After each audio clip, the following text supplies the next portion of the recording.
Hey guys, Robert Weicker here with Weicher's Outdoors. Everybody's been asking me what I'm going to do for mounting my transducer on my Crescent Kayak Shoalie. So here's the rough draft. I hammered this thing out real quick. I got 2 weeks off after this tournament this weekend, so I have a lot more time to clean this up, make it look a lot better. Or I might just leave it because it turned out pretty cool. So I'm going to show you the transducer. Don't knock me about my wiring. Everybody knows that I can wire. I can put the switches and the fuses and make everything nice and clean and fancy. If you don't believe me, go look at my solo skiff video because it turned out pretty slick. I'm in a hurry. I'm waiting on some parts, so I'm knocking this thing out so I can get it on the water this weekend. So up front, if you guys didn't see the motor guide video, here's a Dakota 135.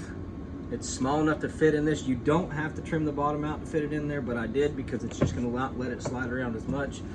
Dakota 23 is going to run my graph, my GoPro power, and my SAE port. This SAE port is wired into my motor, so I can plug my motor into the SAE and it runs my navigation lights.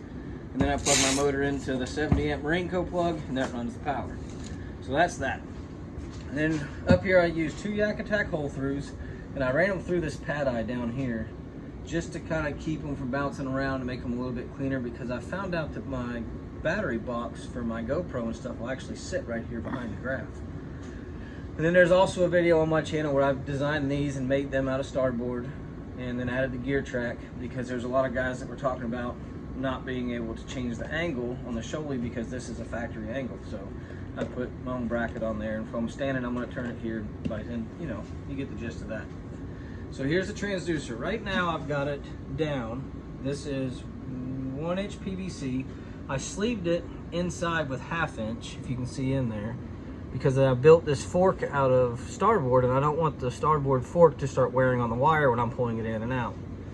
I added a bungee to it just to secure it for going down the highway and that stuff. If you want to look underneath it here, it's hanging down just far enough where it's going to clear the bottom of the boat.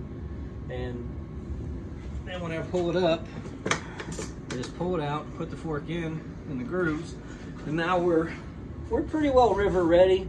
I don't know if I would trust it over logs and stuff, but it's going to work great on my trailer. I won't hit the bunks. I might be able to sneak it up there a little bit farther, but that's going to be about where it's at with this design. I've got a piece right here. This was the original.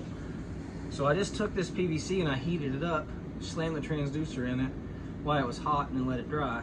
And I'll have some pictures in the video here in a little bit at the end of it that shows you how it works, or how I designed it. I took some pictures throughout the process. I couldn't take a video of the whole build because it was so just, you can see there's parts laying all over, and it was just all kind of in my head, and I had to just put it down on paper. But yeah, it turned out pretty good. It can't fall through the hole because this is too big, but this is just slammed on there. I can pop it off if I've got to change the transducer out or whatever later on. So that's it. If you guys got better ideas, let me know. If you got something that you can build, you know, AutoCAD and print it, and 3D print it, whatever, to make this a little bit cleaner, I'm game. Let me know. So appreciate you guys watching, checking out this whole build so far, and there'll be more to come after tournament weekend. Thanks, guys.